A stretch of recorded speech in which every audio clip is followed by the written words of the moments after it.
시청자 여러분 안녕하십니까? 가장 빠른 종합뉴스 뉴스큐 시작합니다. 라임 옵티머스 사태 관련 의혹을 놓고 여야의 공방이 갈수록 격화하고 있습니다. 정치 공세하지 말고 검찰 수사부터 지켜보자는 여당과 가이드라인 주지 말고 특검으로 가자는 야당이 충돌하고 있는데요. 첫 소식으로 자세히 알아보겠습니다. 먼저 오늘의 주요 뉴스입니다. 해외 유입 환자가 33명까지 늘어나면서 국내 코로나19 신규 확진자가 엿새 만에 다시 100명대로 올라섰습니다. 대전의 추석 모임 일가족 감염은 어린이집에 이어 교회 수련회, 직장까지 확산하면서 우려가 커지고 있습니다. 상온 노출 사태로 중단됐던 만 13세부터 18세까지 중고등학생에 대한 독감 백신 무료 접종이 오늘부터 다시 시작됐습니다. 이어서 다음 주 월요일부터는 만 70세 이상, 오는 26일부터는 만 62세 이상을 대상으로 무료 접종이 시작됩니다. 윤석열 검찰총장이 옵티머스 사건 수사팀을 대폭 증원하라고 지시한 가운데 여야의 공방이 격화하고 있습니다. 국민의힘은 권력형 게이트에 조짐이 있다며 특별검사 도입을 거듭 요구했고 민주당은 아니면 말고식의 의혹 제기를 중단하라고 맞섰습니다. 은행권의 가계대출이 사상 최대로 폭증했던 8월에 이어 지난달에도 9조 6천억 원 늘어난 것으로 집계됐습니다. 전세난과 공모주 열풍으로 기타 대출이 3조 원 증가한 가운데 금융당국의 신용대출 규제의 영향은 이달부터 본격적으로 나타날 것으로 보입니다. 그룹 방탄소년단의 세비즈 러브 리믹스 버전이 미국 빌보드 차트 1위에 오르면서 1위와 2위곡을 동시에 차지하는 기록을 세웠습니다. 병무청은 입영 연기 대상에 대중문화예술 분야도 포함하는 방향으로 병역법을 개정하겠다고 밝혔습니다. 일본 정부가 강제동원 배상 소송과 관련해서 자산 매각 중단 등의 조치가 없으면 올해 말 서울에서 열릴 예정인 한중일 정상회담에 참석하지 않겠다는 의사를 전달한 것으로 알려졌습니다. 외교부는 연내 개최를 위해서 노력하고 있다는 원론적인 입장만 밝혔습니다. 국회 국정감사가 나흘째를 맞고 있습니다. 여야는 정무위를 중심으로 오늘도 옵티머스 사건과 관련된 공방을 계속 벌이고 있습니다. 국민의힘 측은 여권 개입 의혹을 담은 문건까지 가져와서 금감원도 연루된 것이 아니냐고 캐물었지만 금감원장은 해당 문건조차 조작된 느낌이라고 했습니다. 취재기자 연결합니다. 김주영 기자. 네, 국회입니다. 네, 오늘 국정감사에서도 가장 핵심 주제를 꼽으라면 역시 옵티머스 사건 같은데요. 자, 오늘은 새로운 어떤 내용이 등장했습니까? 네, 오늘 모두 11개 상임위에서 국정감사가 진행되고 있는데요. 금융감독원에 대한 감사를 진행하는 정무위원회에서 옵티머스 문제가 집중적으로 등장했습니다. 윤석헌 금감원장이 출석한 가운데 특히 국민의힘 의원들을 중심으로 옵티머스에 대해 관리가 소홀하지 않았는지 혹은 금감원도 유착된 것은 아닌지 질의가 이어졌습니다. 이를 위해 관련 금감원 관계자나 옵티머스 관계자들의 음성 녹취까지 등장했는데요. 이와 관련해 국민의힘 윤재욱 의원은 청와대의 개입으로 금감원의 감독 기능이 제대로 작동하지 않은 것 아니냐고 물었고 윤 원장은 법규로 요구되는 것 이외에 영향은 전혀 받지 않고 있다고 선을 그었습니다. 또 윤 원장은 여권 인사의 연루 의혹이 담긴 문건에 대해 진실성이 낮은 것으로 본다고 밝혔습니다. 제가 가져왔는데 이 펀드 하자 치유 관련이란 문건 보셨습니까? 얼핏 봤습니다. 얼핏 봤습니까? 어떻게 느끼셨습니까? 이걸 보고. 저는 약간 좀 조작되어 있는 문건이다 그런 느낌을 받았습니다. 더불어민주당 이용우 의원도 옵티머스 사건이 일종의 다단계 사기 유형인 폰지 사기일 가능성이 커 보인다며 누가 사기를 쳤고 공모를 했는지 철저히 밝혀야 한다고 강조했습니다. 다른 상임위 국감도 진행 중일 텐데요. 국방위원회 병무청 국감에서는 어떤 내용이 나오고 있습니까? 네, 오늘 국방위 국감의 관심사 가운데 하나는 유명그룹 BTS의 병역 특례 여부였습니다. 병무청 측은 오늘 업무 보고에서 대중문화 예술 분야 우수자의 징집 소집 연기 등을 골자로 하는 병역법 개정을 추진 중이라고 밝혀 특례 가능성이 높아졌다는 분석이 나왔습니다. 또 가수 유승준 씨의 입국 금지가 적당한지에 대한 질의도 등장했는데요.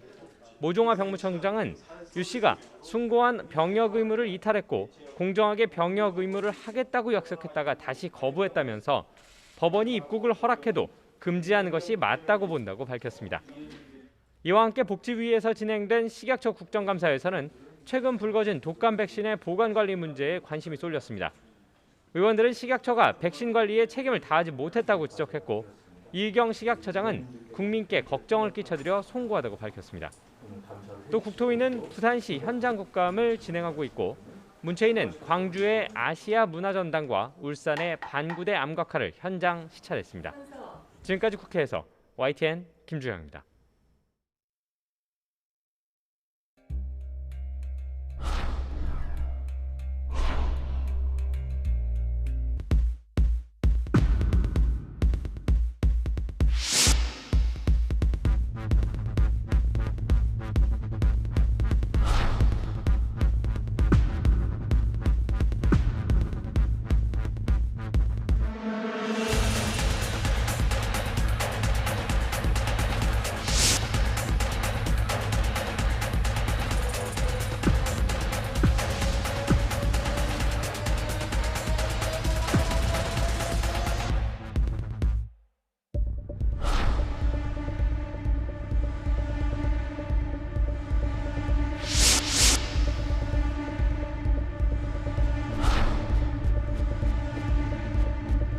그리고 청와대에서 돈을 주렁주렁 넣거나 들고 와서 전달한다. 이건 정말 너무 상식 바뀌지 않습니까? 지금 생업을 포기하시는 분들이 너무 많아요. 어떻게든 지금 이걸 해결하고 싶어서 여기 지금 좀 달려들고 있는데 해결의 기미가 전혀 안 보이더군요.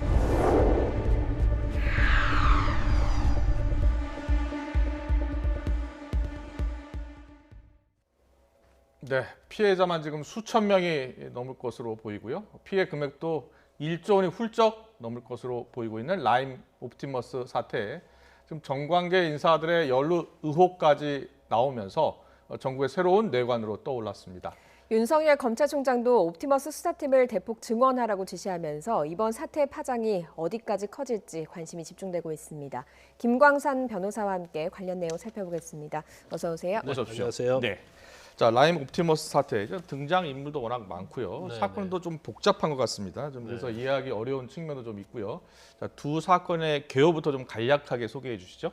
근데 이거 자체는 뭐 굉장히 이제 펀드랄지 이제 금융과 관련해서 이 얘기가 나오면 굉장히 어려워요. 이해하기가. 근데 쉽게 말하면 이제 펀드를 판매하는 데 있어서 네. 이제 불안전 판매 아니면 뭐 속였다랄지 그다음에 이제 중간에 이제 수익률을 조작해서 펀드를 판매하면 이제 산 분들이 있을 거 아니에요. 네. 피해자들이 있는데 피해자들이 피해를 입혔다는 건데 예. 라임 펀드 같은 경우는 라임 자산 운용사가 우리나라 헤지 펀드 중에서 최고로 네. 규모가 큽니다. 예. 예. 그래서 4개 펀드에 이제 모 펀드가 4개고요. 자 펀드가 한 173개 되는데 예. 이 펀드를 판매하고 운영하는 과정에서 아주 수익률을 조작한다랄지 예. 아니면 이제 불안전 판매죠. 그러니까 사실은 이 펀드 자체가 안전한 수익을 보장할 수가 없는데 마냥 네. 보장할 수 있는 것처럼 아. 속에서 판매를 하니까 이런 걸 우리가 불안전 판매라고 하거든요. 예. 또 경우에 따른 나중에 이제 환매가 들어오니까 이제 폰지 사기라고 그래요. 예. 그러니까 이 돈을 원래 이 펀드에 대해서 환매가 들어오면 이 펀드 자산을 가지고 해결을 해야 하는데 네.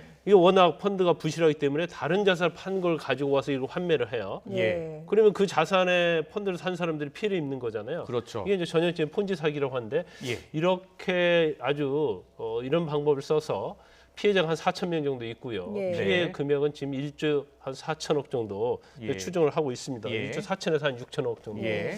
그다음에 이제 옵티머스는 이보다는 규모는 작지만 형태는 좀 비슷해요. 예. 여기는 이제 공공기관 채권 펀드를 가지고 매출 채권 갖고 수익을 낸다고 해서 이제 판매를 한 거거든요. 예. 근데 공공기관 매출을 한다고 해서 펀드를 판매해서 돈이 들어오면 예. 공공기관 채권을 사들여 가지고 이걸로 수익을 내야 하잖아요. 네. 근데 공공기관 매출 채권을 사지 않고 대부업체에 돈을 빌려준다랄지 아니면 부실기업에 돈을 빌려주는 겁니다. 그럼 결과적으로 펀드는 부실할 수밖에 없고 예. 결과적으로 피해자들이 환매 신청을 할 때 이제 환매가 안 돼 버린 거죠. 그래서 아. 피해자들이 굉장히 많이 양산돼 있는데 예. 두 가지 또 공통점은 네. 이러한 펀드 판매 과정 또는 펀드와 관련된 환매 사태가 불거졌을 때 예. 이때 이제 여당 쪽 아니면 예. 청와대 쪽 고위 관계직이 연루가 돼 있느냐 안 돼 있느냐 이것이 이제 최근에 들어서 굉장히 쟁점이 되고 있는 거죠. 예. 알겠습니다.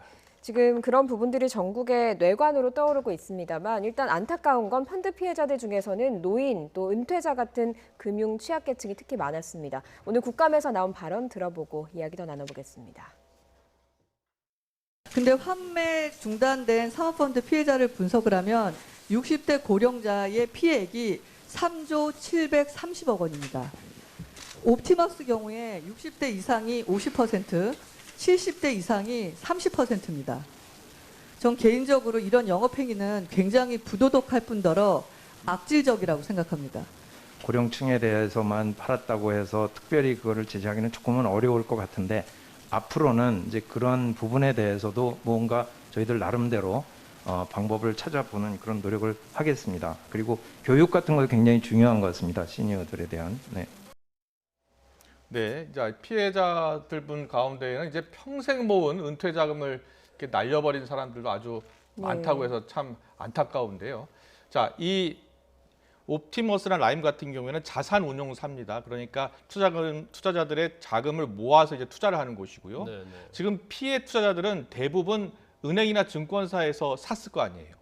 우리나라는 이제 사모펀드가 굉장히 많습니다. 예. 사모펀드는 사모펀드 운용사에서 이제 펀드 설정을 하죠. 예. 설정을 한 걸 가지고 이제 판매사, 증권회사랄지 은행에서 판매를 하는 거거든요. 네, 그러면 사실 투자에서 제일 중요한 것은 안전성이에요. 그렇죠. 그러니까 만약에 최악의 경우가 일어났을 때는 어느 정도 손해 보느냐 이게 중요하거든요. 예. 예. 그런데 이제 판매사들이 이 판매를 하면 수익이 생기기 때문에 많이 판매할수록 수익을 많이 가는 구조예요. 예. 그럼 저는 개인적 경험으로 볼 때 그 금융회사랄지 그 판매하는 직원들을 얘기를 해보면 사실 펀드의 운영 구조에서 잘 알지 못해요.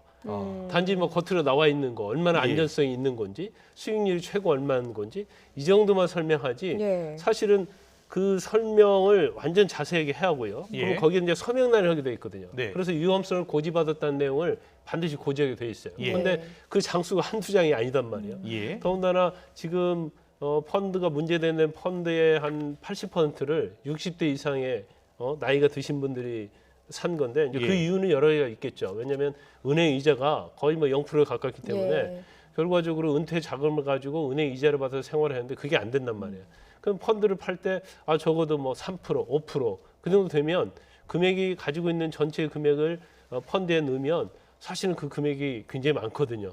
그렇게 생각하기 때문에 이제 은퇴자들이 와서 주로 네. 많이 넣는데 여기 이제 허점은 뭐냐면 이제 은퇴를 하게 되면 사실은 일상적인 어떤 직장에서 멀어지잖아요. 네. 이제 그렇기 때문에 사실은 금융과 관련해서는 잘 모를 수 있어요. 예. 그렇죠. 그러면 예. 물어보는 게 안전하냐 안전하지 않느냐 그것만 따지고 수익률이 얼마냐 이것만 따져서 가입을 하는 게 대부분이고 저도 뭐 펀드에 가입한 적이 오래전에 있었지만 예. 그 전체를 읽어본 적 한 번도 없거든요. 예. 그리고 그 구조에 대해서 물어봐도 사실은 판매하는 은행 직원이 잘 알지 못해요. 이제 그런 허점이 있기 때문에 예. 이런 것은 사실은 금감원에서 어떤 방식으로 교육을 시키고 규제를 할 것인가, 인가를 할 것인가 그걸 잘 해야 하는데 예. 사실 이제 금감원에서는 워낙 사모펀드 수도 많고 인원도 부족하다 보니까 이 부분에 대해서 이제 소홀히 했다는 책임은 면할 수 없을 것 같습니다. 예. 피해자 입장에서 보면요. 자, 그 옵티머스 자산 운용사 같은 경우에는 펀드를 모집할 때 분명히 이 공기업 국공채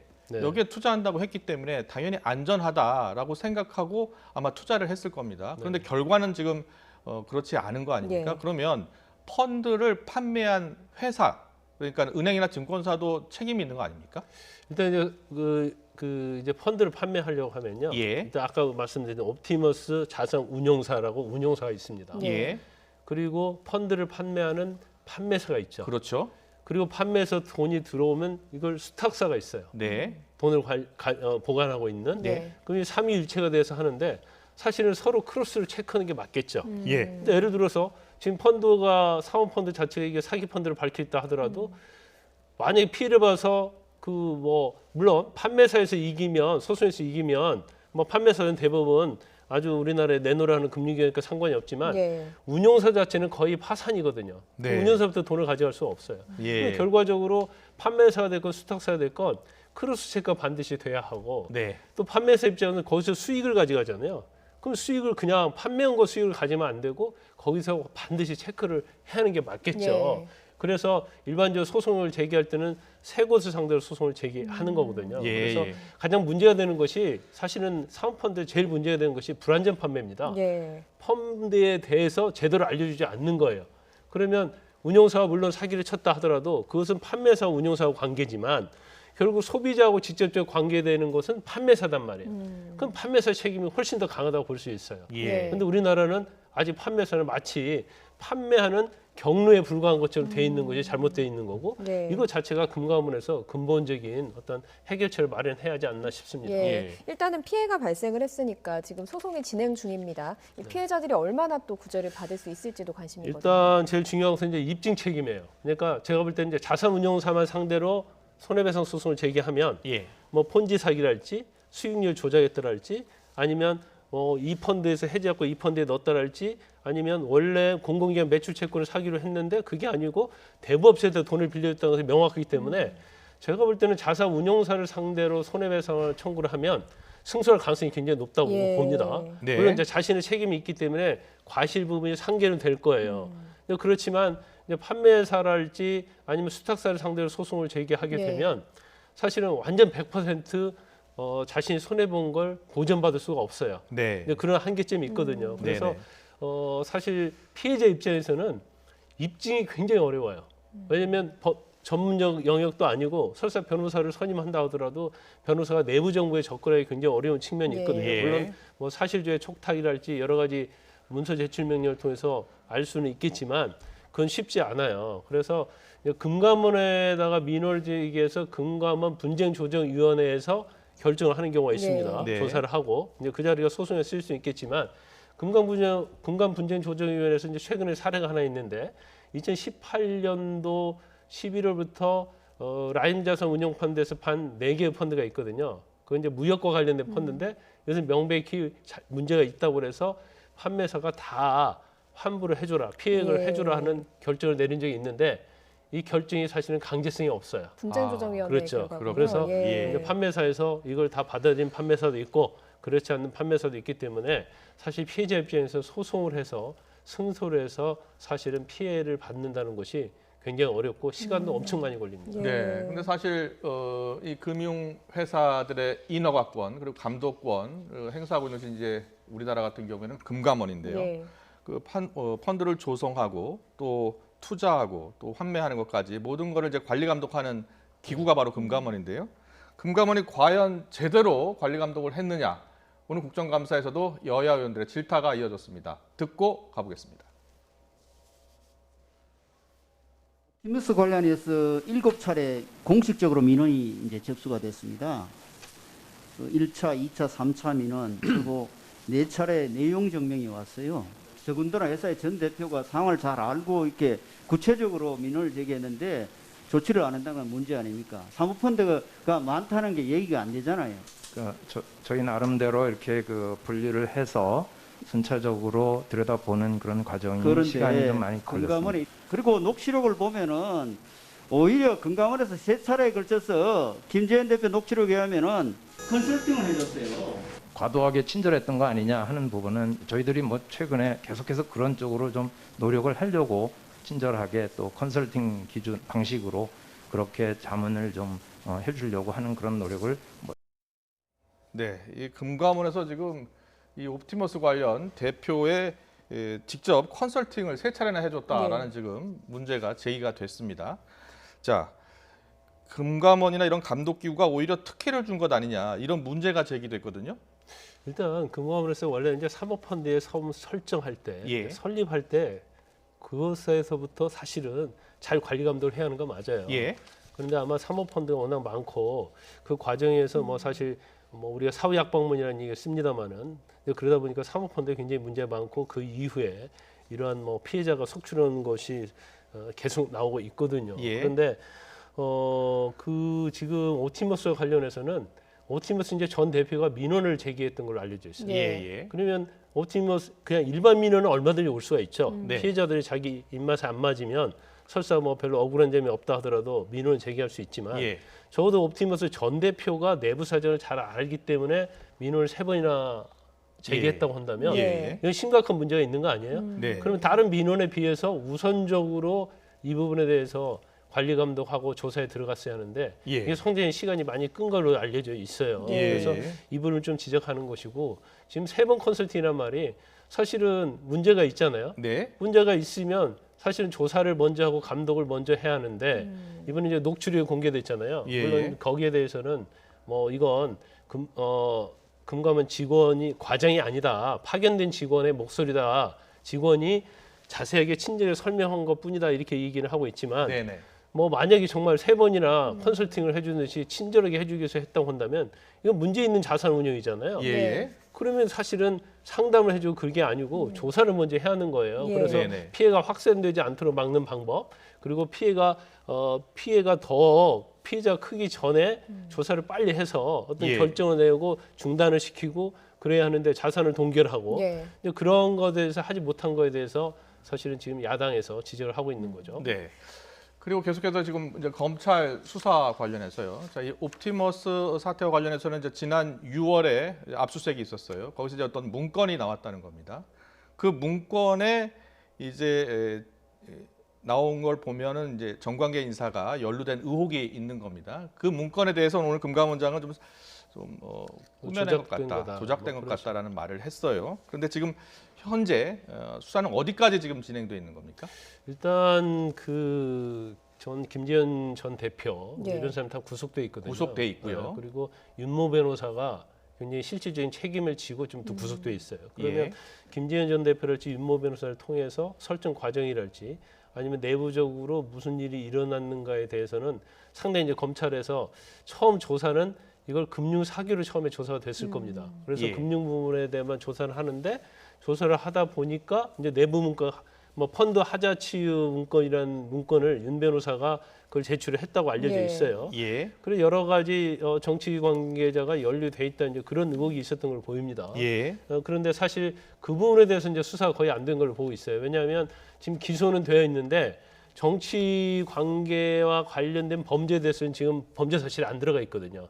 예. 그러면 아마 중앙지검에서 현재 지금 수사하고 있다고 그렇게 아마 발표를 하고 외부에 얘기를 하고 있는 것 같습니다. 예. 그런데 지금 6월에 그 문제가 불거했다 보면 좀 수사를 신속히 좀 해야지 않았냐 싶고요. 예. 지금 이 수사가 원래는 조사부에서 수사를 했어요. 네. 그런데 아마 정관계 로비 의혹이랄지 아니면 금융에 관한 전문성이 필요하기 때문에 이제 반부패부 그리고 경제범죄 형사부에 재배당에서 수사를 하고 있거든요. 예. 그래서 저는 개인적으로 볼 때는 아마 이 두 부에서 수사를 하고 있지만 얼마나 전문성이 있는지 그 부분에 대해서 좀 의구심이 들고 예. 이번에 대검에 4명의 검사를 추가적으로 파견을 해달라고 요청을 했거든요. 예. 근데 수사 검사가 몇 명 가는 게 중요한 게 아니고 이제는 이제 특수통으로 했던 검사들이 사실은 포진을 해야지 예. 전문적으로 이 관계를 밝힐 수 있거든요. 예. 그래서 결과적으로 앞으로 수사 자체는 검찰이 얼마나 전문성을 가지고 수사를 하느냐 첫 번째고요. 예. 두 번째 이제 수사 의지에 관한 문제죠. 그래서 뭔가 끝까지 실체 진실을 밝히겠다는 의지가 있느냐 여부에 따라서 이제 결과 판가름 날 거라고 봅니다. 하지만 예. 아직 라인과 관련해서는 뭐 일부 정치인에게 5천만 원 줬다는 얘기가 나왔지만 옵티머스와 관련해서는 현재 나와 있는 얘기는 펀드 하자 치유에 관한 문건이거든요. 예. 그래서 이 문건이 정말 사실인지 아닌지 이 부분에 있어서 이제 검찰의 수사가 좀 집중이 돼야 한다고 봅니다. 예. 네. 이 문건에 있었던 인물 중에 창립자인 이혁진 전 대표가 있습니다. 이 이혁진 전 대표가 문재인 대통령 대선 캠프에도 있었고 또 임종석 전 비서실장과도 막연한 선후배 사이로 알려져 있거든요. 좀 정치권 로비를 위한 여러 작업을 한 게 아닌가 이런 그림도 그려지고 있는데 어떻습니까? 그렇죠. 이제 문재인 대통령 특보도 했고 예. 또 2012년대 19대 총선도 출마를 예. 했어요. 이제 그러다 보니까 더구나 오팀에서 자산 운영을 설립한 사람이거든요. 그러면 자산의 설립부터 운영 과정에 있어서 뭔가 금감원이랄지 아니면 청와대 관계자와 이제 내부에 무슨 문제가 있는 관계 예. 있지 않느냐 예. 그런 의혹이 좀 증폭되고 있고 그다음에 이제 내부 문건에 보면 뭐 사실일지 아닐지 아직 확인이 안 됐습니다만은 예.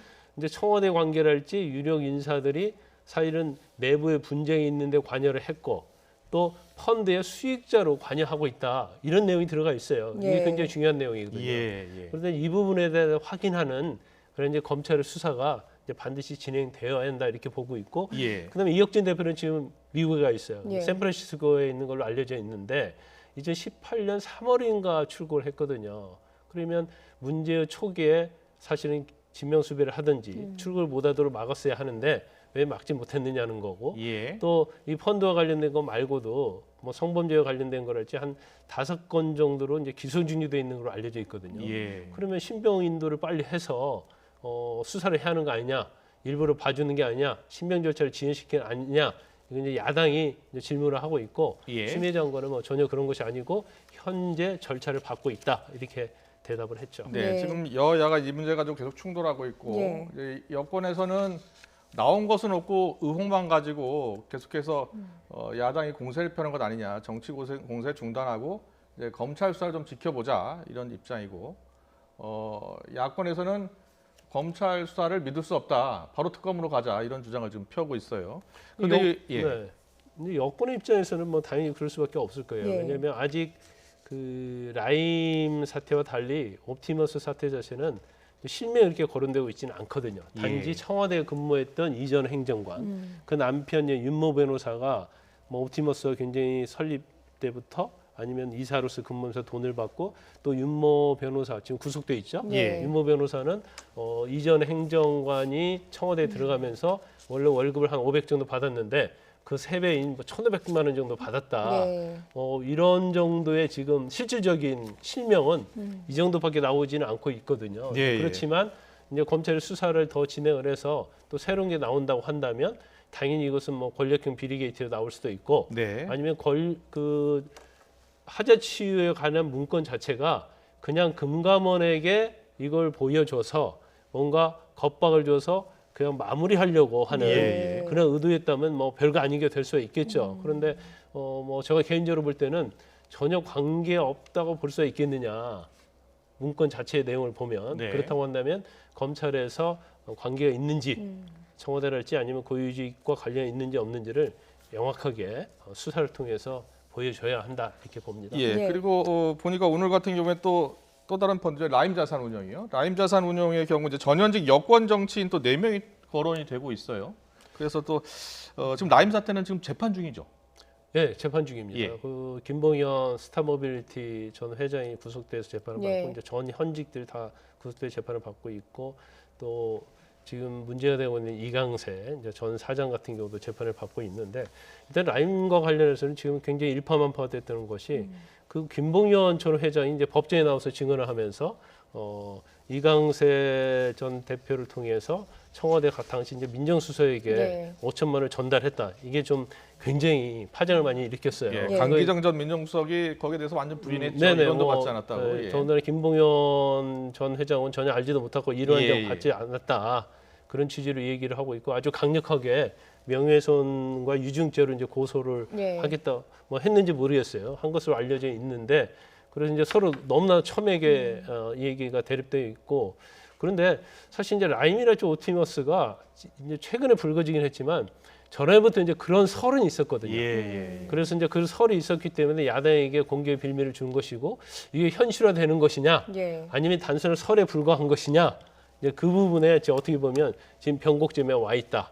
그래서 그 역할은 이제 검찰이 해줘야 한다는 거죠. 예. 그렇습니다. 예. 각종 이 의혹 사건은 보면 이제 의혹이 진실로 밝혀지는 경우도 있지만 의혹은 그냥 의혹으로 끝나는 경우도 적지 않습니다. 그렇죠. 결국은 사실 관계를 정확히 밝혀질 수 있는 수사. 그래서 검찰 수사가 굉장히 중요합니다. 추미애 장관도 그렇고 지금 윤석열 총장도 그렇고 좀 적극적인 지금 입장을 밝히고 있는 만큼 한 점 의혹 없는 진실 그걸 밝힐 수 있는 수사로 빨리 이어져야 될 것 제가 같습니다. 개인적으로 볼 때 이제 내용 자체 현재에서 뭐 특검으로 하자 그건 맞지 않은 것 같아요. 예. 왜냐하면 어떤 구체성이 조금 결여됐고 이제 예. 초기 단계에 불과하거든요. 근데 만에 하나 물론 검찰에서 수사를 하면 수사 내부의 내용이 밖으로 알려지지 않기 때문에 예. 증거가 뭐가 있는지 그것은 알기 어렵죠. 그러면 그래도 보면 언론에 나오지 않습니까? 예. 그래서 정말로 연루된 정황이 명확하게 몇 개라도 만약에 나타난다고 한다면 예. 그러면 특검으로 가는 게 맞다고 봅니다. 예. 네, 알겠습니다. 오늘 금감원장이 뭐 펀드가 너무 많아서 그 인력이 부족해서 관리 감독을 하지 못했다라는 해명은 이제 피해자 입장에서는 참 물화통 터질 일입니다. 네. 맞습니다. 적극적인 관리 감독 필요하고요. 재발 방지 대책 마련도 서서히 좀 해야 될 것 같습니다. 지금까지 김광삼 변호사와 함께했습니다. 잘 들었습니다. 고맙습니다.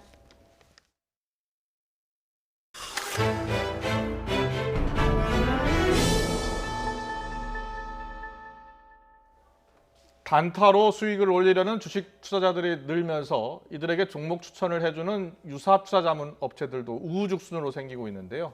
그만큼 피해 사례도 급증하고 있습니다. 애초 약속과 달리 목표 수익률을 올리지 못했는데도 이용료를 돌려주지 않거나 해약할 때 위약금을 과다 청구하는 등 피해 신고가 4년 사이에 15배나 급증했습니다. 한현희 기자입니다. 주식 전문가를 검색하자 좋은 종목을 추천해준다는 단체 대화방이 여럿 나옵니다. 고수익 정보를 구하려는 투자자들이 늘면서 최근에는 유명 금융인을 사칭한 계정까지 마구 생겨났습니다. 처음에는 한두 개 생기다가 이제 너무나 많이 생기니까 그 사람들은 이제 그게 유혹에 넘어갈 수 있겠구나 해서 제가 여러 군데 이제 신고도 하고 제가 하는 모든 강의나 이런 거는 전부 거의 다 무료로 하고 있고요. 이들은 주식 투자 정보를 제공하는 유사 투자 자문 업체입니다. 정식 신고를 한 합법도 있지만 불법 업체도 성행합니다.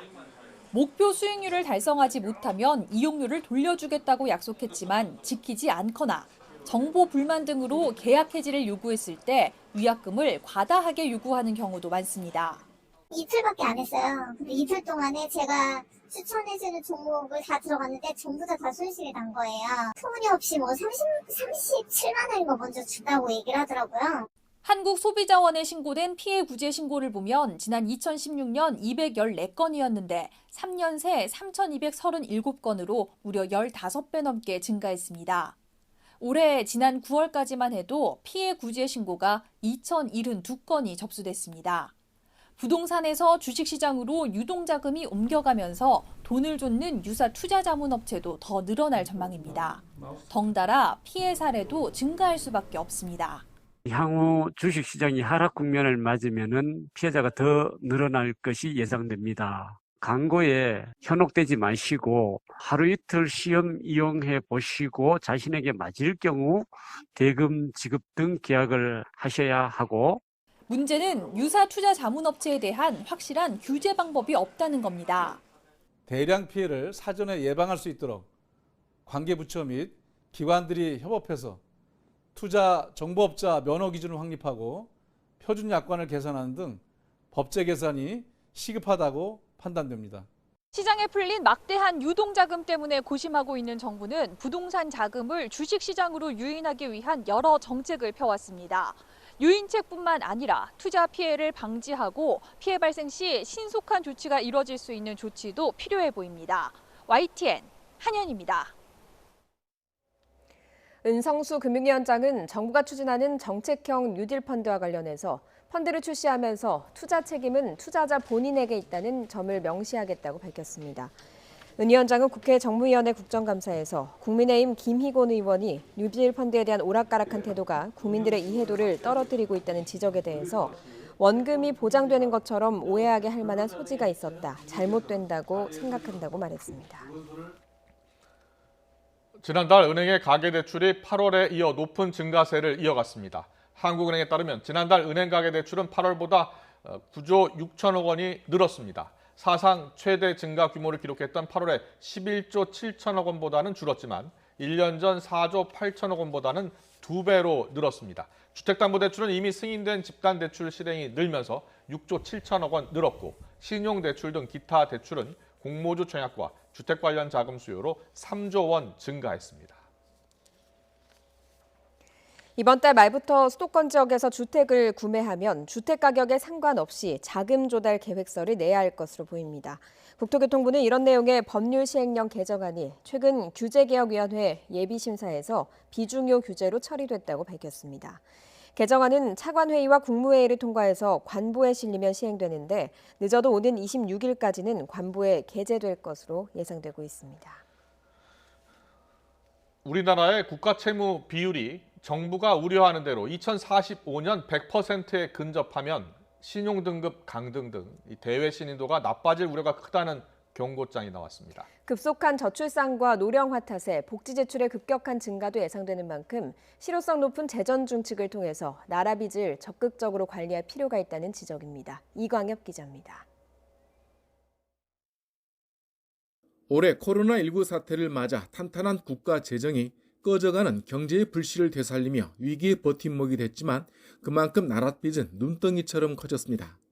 지난 2018년까지 GDP 대비 36% 수준이었던 국가 채무 비율은 지난해 38%대에 들어섰고 올해 재정 지출이 폭증하면서 44%에 이르게 됐습니다. 이 추세가 유지되면 내후년 국가 채무액이 1,000조 원을 넘어서 채무 비율이 50%를 돌파하고 2045년에는 100%에 근접할 것으로 정부는 전망하고 있습니다. 실제로 나랏빚이 2045년에 GDP 규모와 엇비슷해지면 국가 신용 등급이 2단계 하락할 것으로 한국경제연구원은 추정했습니다. 지난 2008년 세계 금융위기 이후 스페인이 무리한 재정 지출로 신용 등급이 9단계 급락했고 아일랜드 역시 막대한 공적 자금 투입으로 신용이 최상위권에서 투기 등급으로 떨어진 사례 등을 바탕으로 추정한 겁니다. 국가 채무 비율이 급격히 증가하면 채무 상환 능력에 대한 신뢰도가 떨어지고 해외 투자 자금 유출을 초래해 국가 전체가 유동성 위기에 직면할 가능성이 커집니다.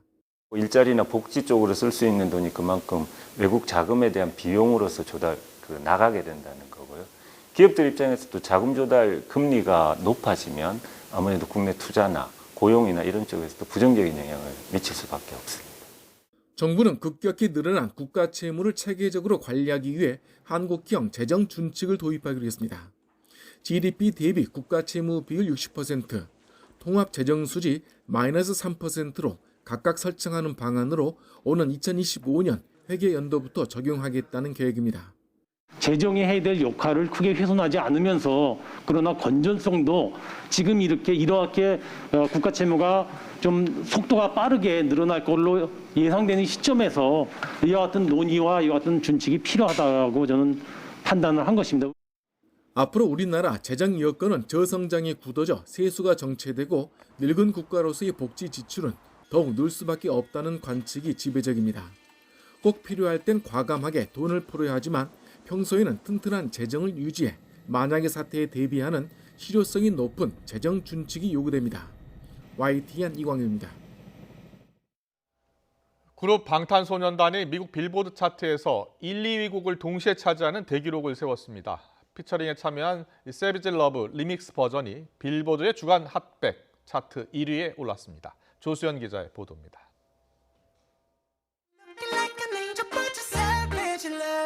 지난 2일 발매된 세비지 러브 BTX 리믹스입니다. 미국 가수 제이슨 데룰로의 인기곡에 방탄소년단이 후렴구와 랩 파트를 맡은 버전인데 뜨거운 반응을 얻으면서 이번 주 빌보드의 메인 싱글 차트 핫백 1위를 기록했습니다.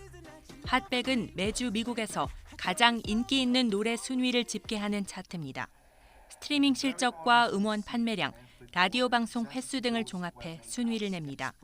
세비지 러브는 지난주 핫백 차트에서 8위를 기록했지만 이번 주 BTX 리믹스 버전이 출시된 데 힘입어 1위로 올랐습니다.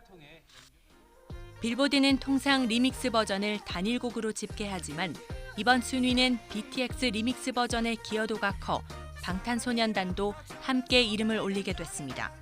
특히 리믹스 버전은 한국어 노랫말이 들어간 첫 빌보드 핫백 1위 곡으로 기록됐습니다.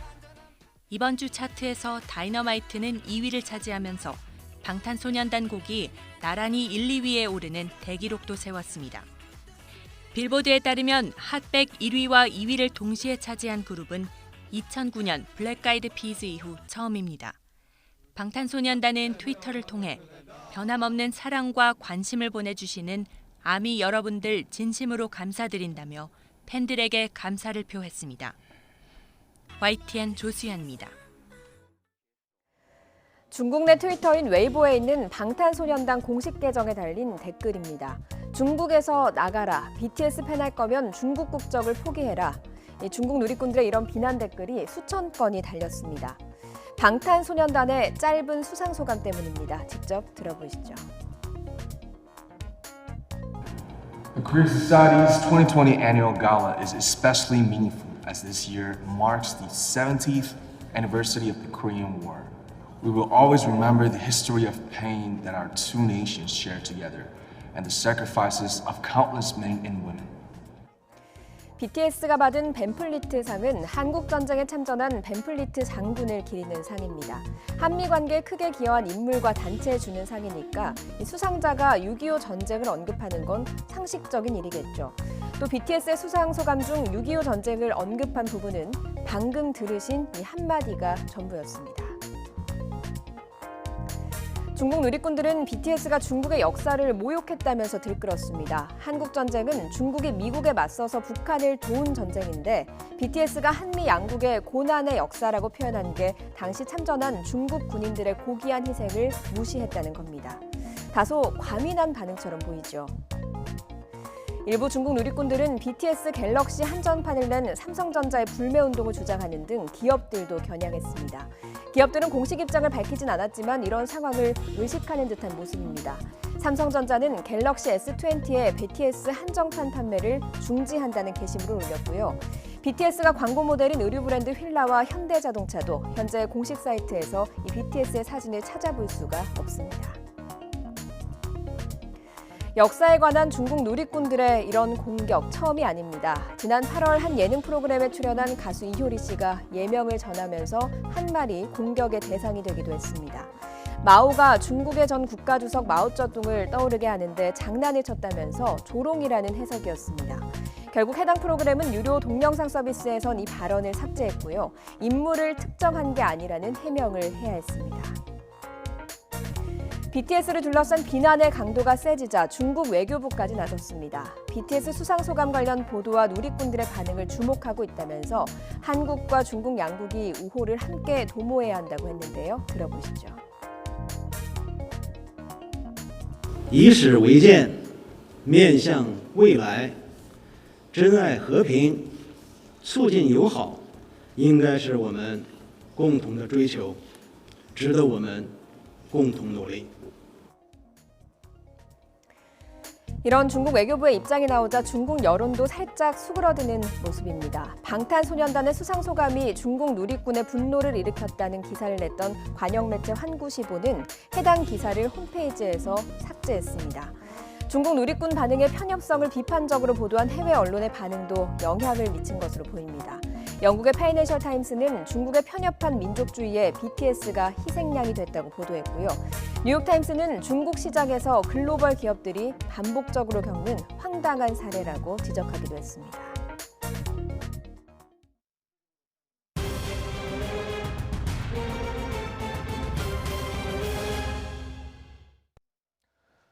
사회적 거리두기 1단계로 완화된 첫날인 어제 전국에서 100명이 넘는 코로나19 신규 확진자가 나왔습니다. 추석 연휴 이후 아직 급증세는 아니라지만 소모임을 고리로 집단 감염이 이어지고 있고 해외 유입 확진 사례도 증가하고 있습니다. 취재기자 연결합니다. 김종균 기자. 네, 사회부입니다. 먼저 어제 신규 확진자 수 다시 세 자릿수가 됐다고요? 네, 그렇습니다. 어제 하루 신규 확진자 수는 102명입니다. 전날보다 5명 늘어나 누적 확진자는 24,805명이 됐습니다. 국내 발생이 69명, 해외 유입이 33명입니다. 국내 발생 지역별 현황을 보면 서울이 18명, 경기 32명 등 수도권만 50명입니다. 수도권 이외 지역에선 대전이 9명으로 가장 많았고 강원 4명, 충남 2명입니다. 이어 부산과 광주, 충북, 전북에서 각각 1명씩 확진자가 나왔습니다.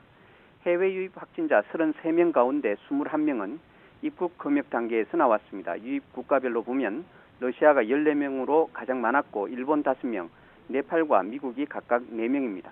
전날 한국어 연수를 온 네팔인들이 무더기 확진 판정을 받은 데 이어 어제는 부산에 입항한 선박 2척에서 러시아선은 14명이 항만 검역 과정에서 확진 판정을 받았습니다. 사망자는 1명 늘어 누적 사망자는 434명입니다. 완치 후 격리 해제된 사람은 135명이 늘었고 중증 이상 환자는 4명 추가돼 91명입니다. 추석 이후에 가족이나 친구 모임에서 감염 사례가 잇따르고 있습니다. 오늘 낮 12시 집계도 전해주시죠. 네, 오늘은 소모임과 함께 병원 발병 사례도 이어지고 있습니다. 우선 서울 도봉구 다나병원 관련 5명이 추가로 확진돼 현재까지 64명의 확진자가 나왔습니다. 또 경기도 의정부시 마스터플러스 병원과 관련해서도 격리 중 9명이 추가 확진됐습니다. 누적 확진자는 60명입니다. 소모임을 고리로 한 감염 사례도 꾸준히 나오고 있습니다. 경기도 동두천시 친구 모임과 관련해 접촉자 조사 중 3명이 추가 확진됐고 강원도 강릉에서도 지인 모임과 관련된 8명의 확진자가 발생했습니다. 대전에선 유성구 일가족 명절 모임과 관련해 또 13명이 확진 판정을 받아 누적 확진자는 27명입니다. 대전의 또 다른 일가족 지인 모임에서도 관련 확진자가 1명 추가돼 총 21명이 됐습니다. 마지막으로 부산 진구의 지인 모임 의료기관 관련 확진자도 1명 더 늘었습니다. 지금까지 사회부였습니다.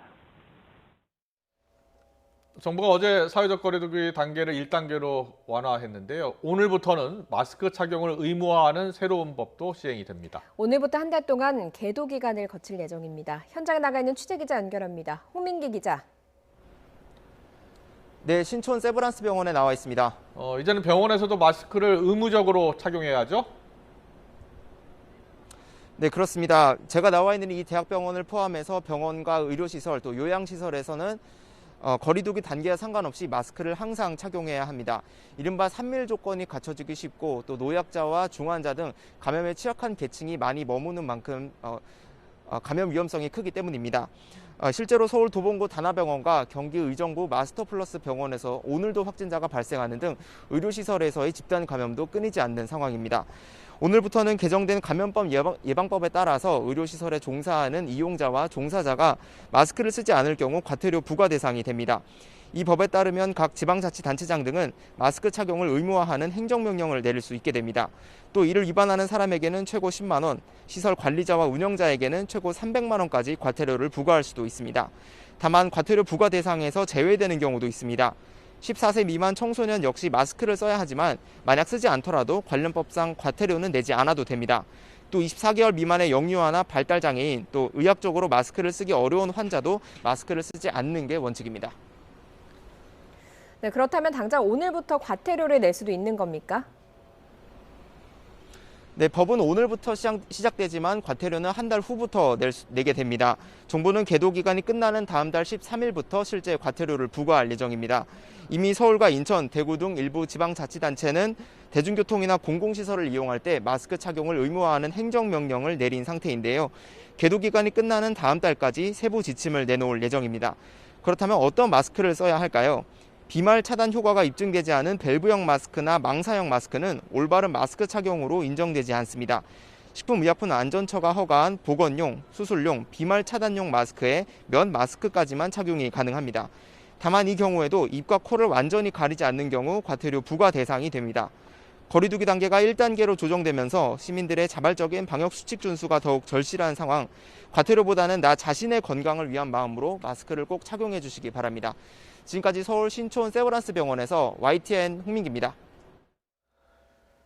오늘부터 만 13살부터 18살 이하 중고교생을 대상으로 하는 독감 백신 접종이 다시 시작됐습니다. 상온 노출 문제로 무료 접종을 중단된 지 3주 만인데 예방 접종을 하는 기관과 병원에는 사람들이 몰렸습니다. 현장에 나가 있는 취재기자 연결합니다. 엄윤주 기자. 네, 저는 서울 강서구에 있는 한국건강관리협회에 나와 있습니다. 네, 접종이 다 끝난 겁니까? 지금 예방 접종을 기다리는 사람들이 안 보이는데요? 네, 그렇습니다. 제가 나와 있는 이곳은 아침 8시부터 오후 4시까지 운영해 조금 전 예방접종 접수는 모두 마감됐습니다. 접종은 아침 8시부터 시작됐는데 시작 1시간 전부터 대기줄이 만들어지더니 점심시간 무렵에는 부근 회사원들까지 몰리면서 제가 있는 이곳 대기 공간에는 사람들로 가득 차기도 했습니다. YTN은 지난달 23일 이곳을 방문하기도 했습니다. 당시 하루 평균 방문자가 1,000명에 가까웠는데 최근 들어 날이 추워지면서 하루 평균 1,500여 명이 독감 유료 예방접종을 위해 찾아오고 있다고 합니다. 여기에 오늘부터는 만 13살부터 18살 이하 중고등학생을 대상으로 한 독감 무료 예방 접종 사업도 시작됐습니다. 현장을 살펴보니 무료 접종 대상자에 해당하는 중고등학생은 비교적 적었고 대부분이 일반 성인들이었습니다. 센터 측은 다행히 무료 백신 접종 대상자들을 위한 백신 물량은 충분히 마련돼 있다며 오늘 하루 별다른 문제 없이 무료 접종을 진행했다고 밝혔습니다. 오늘 중학생 딸과 함께 이곳에 방문한 학부모 이야기 한번 들어보시죠.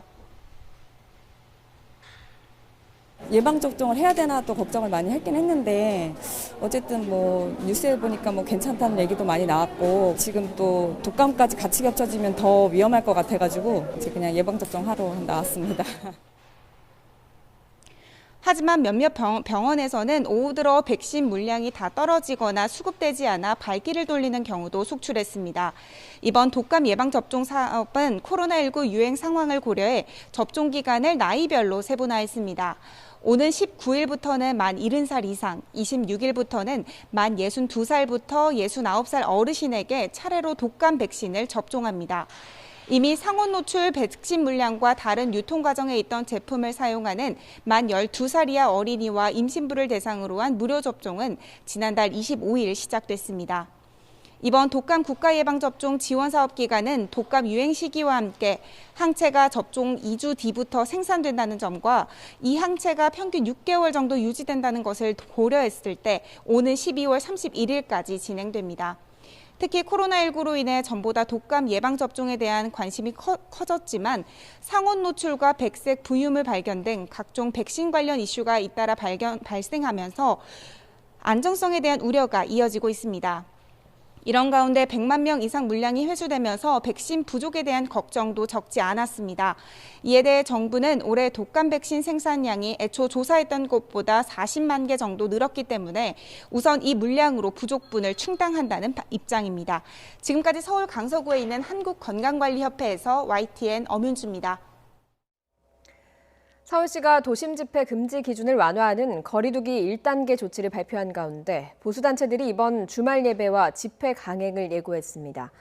8.15 집회 참가자 국민비상대책위원회는 오늘 각 시민단체 대표회의를 통해서 오는 18일 오전에는 각 교회에서 예배를, 오후에는 도심 집회 진행을 하기로 결정했다고 밝혔습니다. 그러면서 그동안 정부가 방역을 핑계로 헌법에 명시된 집회와 종교의 자유를 탄압해왔다며 더는 참을 수 없다고 말했습니다. 추석 연휴가 지난 뒤에 아직 대규모 감염 사례는 나타나지 않았다. 이 사회적 거리두기를 낮춘 뒤에 확진 환자가 늘었지만 방역당국은 아직은 비상한 상황은 아니라는 입장입니다. 하지만 곳곳에서 이른바 추석형 집단 감염이 끊이질 않아서 불안감은 좀처럼 잦아들지 않고 있습니다. 유재복 해설위원과 함께 짚어보겠습니다. 어서 오세요. 어서 오십시오. 공교롭게도 거리두기를 완화한 뒤 하루 만에 지금 다시 세 자릿수가 됐습니다. 네. 정부가 그래도 안정적으로 관리하고 있다라고 하는 근거는 어디에 있습니까?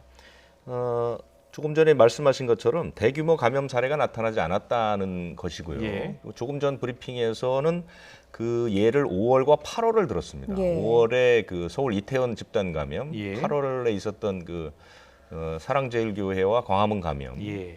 이 부분에 비교해 봤을 때 폭발적인 감염이 일어나지 않았다는 것이고 실제로도 그렇습니다. 지금 예. 뭐 어느 한 곳에서 대규모의 집단 감염이 일어나는 것은 아닌 것으로 보는 것이고요. 네. 그런데 문제는 지금이 정확하게 추석 연휴 동안의 방역 성적표가 나오는 기간이라고 봤을 때 네. 좀 심심치 않게 세 자릿수의 이제 환자 수가 나오고 그다음에 이제 무엇보다도 확진 환자 수가 늘어나는 추세를 보이고 있다는 점, 이 점은 상당히 불안한 것이고요.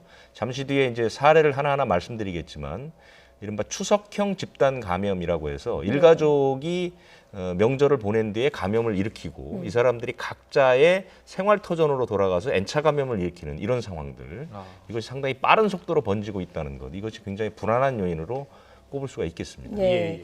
정부가 지금 상황에 대해서 이야기를 한 게 있습니다. 이 이야기를 들어보고 질문 좀 더 이어가도록 하겠습니다. 국내 발생 평균 확진자 추이가 2주간 60명 내외를 유지하고 있습니다. 국토부 조사에 따르면 추석 특별 방역 기간 동안 3천만 명 이상이 이동하였습니다. 다행히 아직까지는 대규모 감염 사례가 나타나지 않았습니다. 고향과 여행지에서의 방역 수칙 준수를 통해 비교적 안정적으로 관리된 것으로 보입니다. 다만 추석 연휴 이후 가족과 지인과의 모임을 통한 감염이 일부 보고되고 있습니다. 아직은 조심스럽게 지켜봐야 합니다. 네, 정부가 좀 조심스럽게 지켜봐야 하는 상황이라고 꼽은 이유 중에 하나가 앞서 이야기한 추석형 집단 감염입니다. 곳곳에서 일어나고 있지 않습니까? 그래서 한시적으로 사회적 거리두기 2단계를 유지하는 지방자치단체들이 늘어나고 있죠.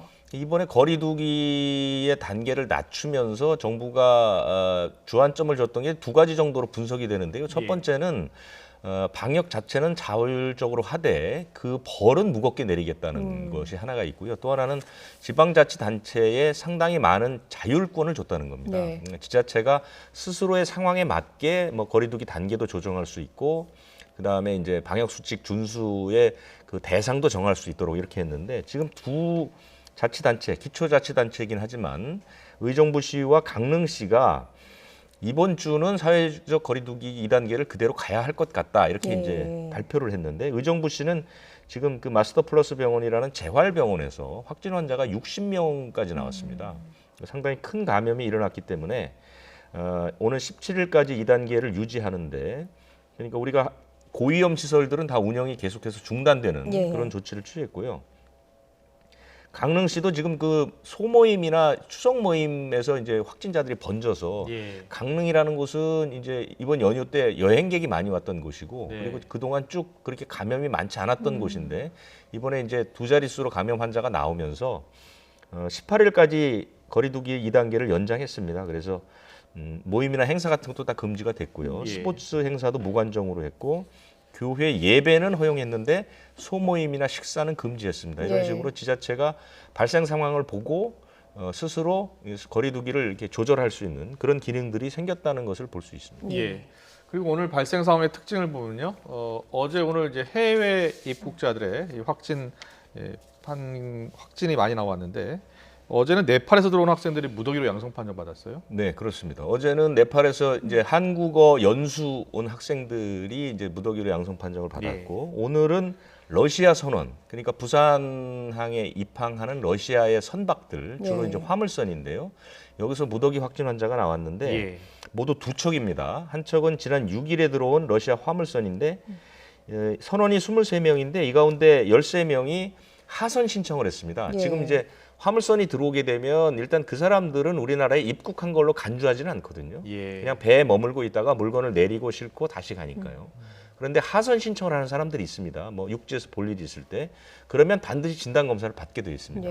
그래서 13명 진단검사를 해보니까 이 가운데 8명이 양성이 나왔습니다.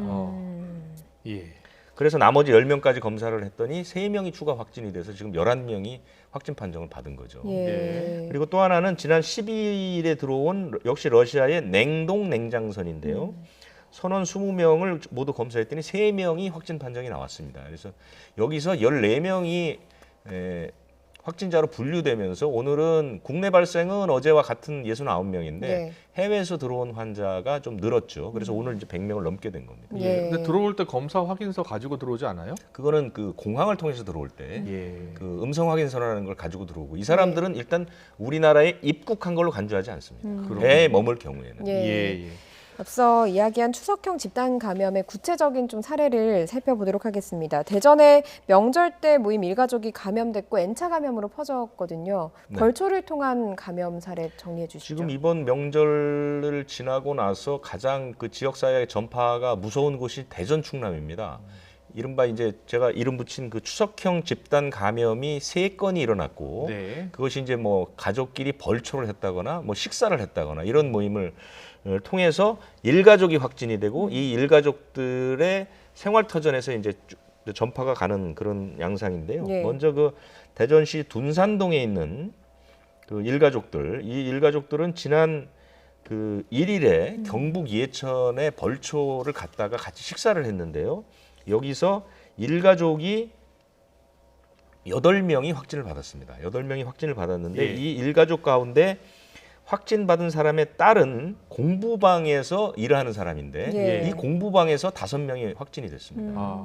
그리고 사위는 한국전자통신연구원에서 근무를 하고 있고, 그 다음에 그 손녀는 또 중학교 3학년 학생이고, 그 다음에 며느리는 또 어린이집 교사입니다. 그러니까 이 사람들이 각자의 그 직장이나 이런 곳에 가서 또 전파를 시키는 이른바 이제 N차 감염이 일어난 그런 상황으로 볼 수 있어서요. 현재 21명까지 확진 환자가 늘었습니다. 아, 그렇군요. 이제 N차 감염이 계속 확산하고 있어서 걱정입니다. 퍼지고 있습니다. 근데 가족 식사 자리에서 이게 또 그 감염이 되는 경우, 집단 감염이 나타나는 경우가 더 많이 늘었어요. 이 상황이 이제 조금 더 심각한데요. 이분들은 이제 유성구에 있는 그 상대동에 사는 분들인데, 지난 3일에 가족 식사를 하고 일가족이 총 8명이 확진을 받았습니다. 그런데 이 일가족 가운데 손녀는 태어난 지 24개월이 안 된 어린 아기인데 이 아기를 맡겼던 어린이집에서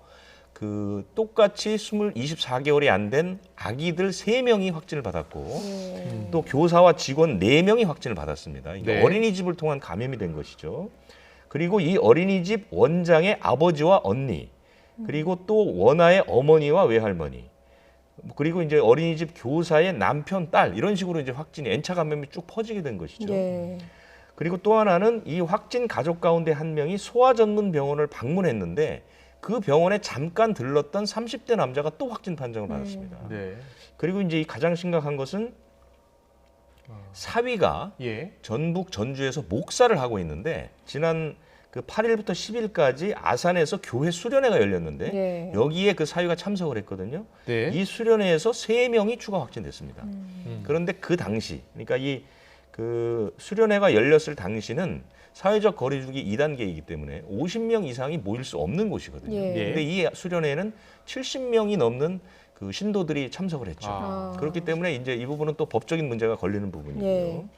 그런데 이 수련회에서 추가 확진을 받은 사람 중에 한 명은 전북 전주에 거주하는 사람입니다. 그러니까 대전에서 시작한 감염이 충남을 넘어서 이제 전북까지 퍼지는 이런 양상을 보이고 있거든요. 그러니까 이거 이미 이제 이 사례는 이미 한 3차 감염, 4차 감염까지 일어나고 있기 때문에 재빨리 제압하지 않으면 사실은 더 N차 감염이 퍼질 수 있고 우리가 그 과거에 겪었던 7, 8차 감염, 그럼 이제 확진자 수가 100명 넘어가는 이런 초대형 집단 감염의 모습을 띌 가능성이 현재로서는 가장 높은 사례로 보입니다. 예, 말씀하신 대로 학교도 있고 직장도 있고 수련회도 있고 교회도 있고 어린이집도 있고 상당히 또 지역도 오가고 이런 부분들이 좀 걱정되는 부분이긴 한데 특히 눈에 띄는 부분이 어린이집 부분입니다. 원아들이 여러 명이 감염이 됐는데 아이들은 마스크를 쓸 수 없는 상황이잖아요. 스스로 마스크를 쓸 수도 없고요. 마스크를 씌워놓는다 하더라도 뭐 스스로 이걸 관리하기가 어렵죠. 그렇기 때문에 뭐 그 세계보건기구는 5살 이하 어린이들은 뭐 마스크를 의무화하지 않았고요. 우리도 마찬가지로 그 지난 5월에 질병관리본부에서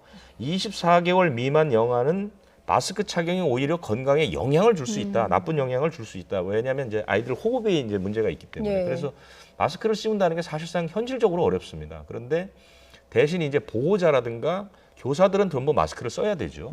근데 그 지금 역학조사 결과를 보면 어린이집에서 이 아주 어린 아기들을 뺀 나머지 분들은 다 마스크를 쓴 것으로 돼 있는데 어쨌든 그 확진이 7명까지 됐거든요. 그렇기 때문에 이 부분은 조금 더 조사를 해봐야 알겠지만 어린이집 같은 스스로 이제 마스크를 쓰기 쉽지 않은 그런 환경에서는 다른 분들이 더욱 신경을 쓰고 그 위생을 철저히 해야 된다 이런 교훈을 주고 있는 거죠. 오늘부터 이제 정해진 장소에서 마스크 쓰지 않으면 과태료 물어야 합니다. 근데 똑바로 쓰지 않아도 과태료를 내야 하고요. 그리고 또 과태료 면제 대상도 있다면서요? 마스크를 써야 한다는 건 다 아실 테고 조금 전에 이제 우리 기자가 보도를 했기 때문에요. 조금 강조하고 싶은 부분은 마스크를 써도 쓰지 않은 것으로 간주되는 그런 그 마스크라든가 착용 상태가 있습니다. 나는 마스크를 썼는데 과태료를 물었다. 이건 굉장히 억울한 일이니까요. 미리 좀 알아두셔야 될 것 같아서 이 망사형 마스크라는 게 있습니다. 앞이 이제 좀 성기게 돼 있는 이 망사형 마스크는 침방울을 막는 효과가 별로 없는 것으로 나와 있죠. 그리고 또 하나는 밸브 마스크라고 해서 이제 방독면 같은 마스크가 있는데 이게 실제로 밸브에 그 가름막이 없습니다. 그러니까 이제 숨이 좀 쉽게 쉬어진다는 그런 마스크거든요. 이런 마스크들은 그 마스크를 쓰지 않은 것으로, 그다음에 이제 스카프 같은 것을 입을 가린 분들이죠. 이것도 다 마스크를 안 쓴 걸로 간주를 하는 겁니다. 그렇기 때문에 이런 분들은 좀 조심해야 되고, 또 하나 코와 입을 가리지 않으면 마스크를 쓰지 않은 것으로 간주한다는 거 잊지 말으셔야 되고요. 과태료 면제 대상은 가장 중요한 거는 14살이 안 된 어린아이들은 과태료에서 이제 면제가 되고요. 그다음에 이제 발달 장애를 겪는 분들, 그다음에 이제 마스크를 썼을 때 호흡이 힘들다는 그 의학적 소견을 받은 분들 이런 분들은 괜찮고요. 예. 수영장이나 목욕탕은 탕 안에서는 괜찮습니다. 바깥에서는 써야 되는 것이고요. 예. 그다음에 이제 저희 같은 방송 출연, 수어하시는 분, 촬영하는 이런 상황들은 네. 마스크를 쓰지 않아도 과태료를 면제해주는 대상에 포함이 됩니다. 네, 그 마스크에 대한 여러 가지 실험이 진행이 됐었는데 네. 망사형 마스크, 지금 마스크로 쓴 것으로 간주하지 않는다고 설명을 해주시지 않았습니까? 이 마스크에 대한 실험 결과도 나왔다고요? 이제 우리나라에서 한 거거든요. 서울시에서. 예. 서울시 보건환경연구원에서 했는데 우리가 쓰는 이제 이 침방울 차단용 마스크라고 해서 이거 의약 외품 그 마스크하고 그 망사형 마스크하고 이렇게 같이 조사를 해봤는데 두 가지를 해봤거든요. 하나는 이 작은 입자를 얼마나 걸러주느냐 그 비율을 조사하는 건데 분진 포집 효율 시험이라는 건데요. 예. 그 KF 그 마스크라는 그 우리 이제 침방울 차단하는 마스크 75%를 막아줬습니다. 그런데 망사형 마스크는 17%밖에 막지 못했습니다. 예. 그렇기 때문에 굉장히 위험하다는 것이죠. 그리고 이제 호흡이 얼마나 그 괜찮으냐 이 부분을 했는데 망사형 마스크는 뭐 당연히 호흡하기가 좋죠. 예. 그 침방울 차단용 마스크도 그렇게 나쁘지 않았습니다. 예. 호흡하기가 그렇게 어렵지 않았다는 것이죠. 그렇기 때문에 일반적인 상황 우리가 뭐 야외에 있거나 이런 상황에서는 침방울 차단용 마스크를 써도 큰 문제가 없는데 문제는 이렇게 사람들이 밀집하거나 뭐 의료기관을 간다거나 그다음 요양원 같은 것을 방문할 때는 아무래도 의학용 마스크를 쓰는 것이 좋다. 이것이 이제 그 서울시 보건환경연구원의 권고입니다. 예. 네, 알겠습니다. 보건당국이 이제 추석 이후 대규모 감염 사례는 나타나고 있지 않지만 그래도 아직은 조심스럽게 지켜봐야 한다고 말했습니다. 곳곳에 집단 감염 사례가 나타나고 있기 때문에 철저한 자기방역 수칙 지키는 것 중요한 때입니다. 지금까지 유재복 해설위원과 함께했습니다. 고맙습니다. 고맙습니다.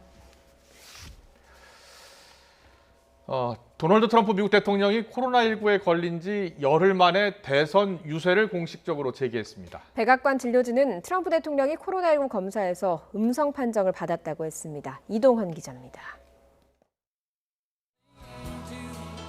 도널드 트럼프 대통령이 대규모 현장 유세를 다시 시작했습니다. 지난 2일 트럼프 대통령 부부의 코로나19 감염 사실이 알려진 지 열흘 만입니다. 플로리다주 샌포드 공항에서 기다리던 지지자들에게 마스크를 던져주며 연단에 오른 트럼프 대통령은 자신의 건재를 과시했습니다. It's great to be back in my home state, Florida, to make my official return to the campaign trail. I am so energized by your prayers and humbled by your support. We've had such incredible support. 유세에 앞서 백악관 의료진은 트럼프 대통령의 코로나19 음성 판정 사실을 알렸습니다. 며칠 연속으로 코로나19 음성 판정을 받았다고 전했는데 언제부터 음성이 나왔는지는 밝히지 않았습니다. 몸 상태가 완전한지에 대한 우려 속에 트럼프 대통령이 유세 재개를 서두른 것은 선거를 3주 앞두고 바이든 후보에게 뒤지고 있다는 여론조사가 이어지고 있기 때문입니다. 바이든 후보는 트럼프 대통령이 앞서고 있는 오하이오주를 찾아 승세 굳히기에 나섰습니다. First president in modern history to leave office with fewer jobs than he had when he came to office. Donald Trump's only plan is more tax cuts for the wealthy. 이번 미국 대선은 미시간, 펜실베니아, 위스콘신과 함께 플로리다, 애리조나, 노스캐롤라이나 등 6개 주의 승패가 결과를 좌우할 것으로 보입니다. 트럼프 대통령은 막판 뒤집기를 위해 이번 주 내내 이들 지역에서 대규모 현장 유세를 벌일 계획입니다. YTN 이동원입니다.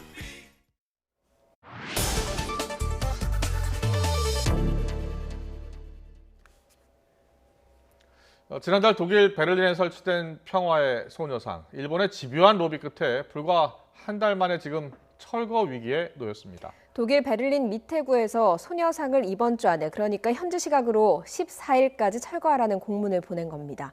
한정화 독일 코리아 협의회 대표님 연결해서 자세한 내용 알아보겠습니다. 대표님 나와 계십니까? 네, 안녕하세요. 네, 여기 안녕하세요. 베를린입니다. 네네.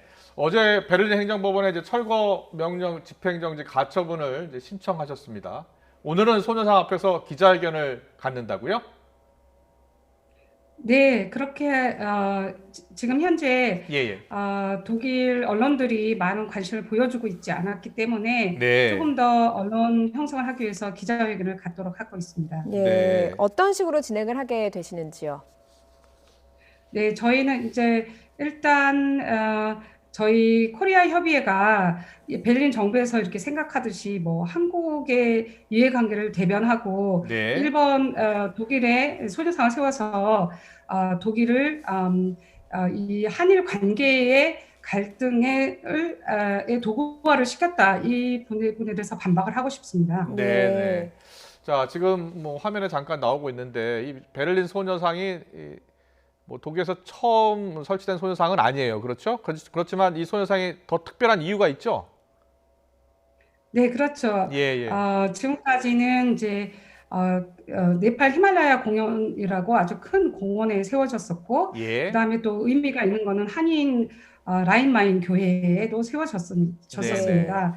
이번에는 이제 저희가 이제 처음으로 거리에 공공부지에 세워진 거죠. 예, 예, 예. 그러니까 독일 시민들도 일반 거리에서 저렇게 볼 수 있는 거죠. 네, 그렇습니다. 예, 예. 그리고 지금 반응이 굉장히 좋습니다. 예, 예. 꽃도 갖다 놓고 그림도 갖다 놓고 아주 굉장히 많은 사랑을 받고 있습니다. 네, 지금 독일 시민들은 이 소녀상을 보고 반응이 좋은데도 독일에서 철거 명령을 내린 그 이유에 대해서 보니까요. 사전에 알리지 않은 비문이 추가됐다는 이유로 철거 명령을 내린 것으로 알려졌습니다. 이 비문의 내용이 어떻길래 철거를 하라고 하는지 설명을 좀 해주시겠습니까? 네, 일단은 저희가 알리지 않고 세운 것은 아니고요. 예. 신청 허가서를 받았을 때는 비문을 새기지 않습니다, 보통. 네네. 허가를 받아야지 비문을 새기게 돼 있죠. 그래서 예. 뭐 일부러 뭐 숨기고 이런 것은 절대 아니었고요. 예. 그리고 이제 이 소녀상을 설명하는데 소녀상을 세우는 날이 저희가 예상한 것은 1991년 8월 14일에 김학순 할머니가 최초로 공식적으로 증언을 하시고 그 날을 저희들이 계속해서 기리고 있기 때문에 네. 8월 14일에 세우고자 했습니다. 그래서 예, 예. 저희가 기리고자 하는 거는 그 피해 여성들의 용기입니다. 예. 자, 버리는 생존자들의 용기에 경의를 표한다. 뭐 이런 내용도 들어있고요. 제가 보기에는 비문에 문제될 내용이 전혀 없는 것 같은데 뭐가 문제라는 거죠? 네, 저도 그 내용에 이제 뭐 예. 독일 국군도 과거에 독일 나치군도 그런 만행을 저질렀고 전 예. 세계적인 여성들이 만행을 저질렀다 이런 이야기가 빠져 있다고 본인들이 예측하지 않게 그런 내용이 빠졌다고 얘기하고 있습니다. 아, 그런 내용을 넣어달라는 겁니까, 그러면? 그것도 아니고 저희랑 한 번도 대화를 나눈 적도 없고 일반적으로 통보를 해서 일주일 만에 치우라. 저희가 세운 지 열흘도 안 된 상황에서 일방적으로 치워라 하는 명령을 내렸죠. 예. 대화도 없이 어쨌든 지금 비문 내용을 문제 삼아서 철거하라고 하는 건데 혹시 절차에 네. 어긋난 부분은 없었습니까? 전혀 없었다고 생각합니다. 예, 예. 그리고 저희는 신청서를 할 때 일본 정부가 이렇게 나온다는 것도 아주 상세하게 기재를 해서 제출했습니다. 네. 일본 측이 좀 집요하게 로비를 한 것 아니냐 이렇게 의심이 됩니다. 이렇게 이 소녀상 설치 후에 실제로 이렇게 뭐 철거 문제가 이렇게 이야기된 적은 없었죠.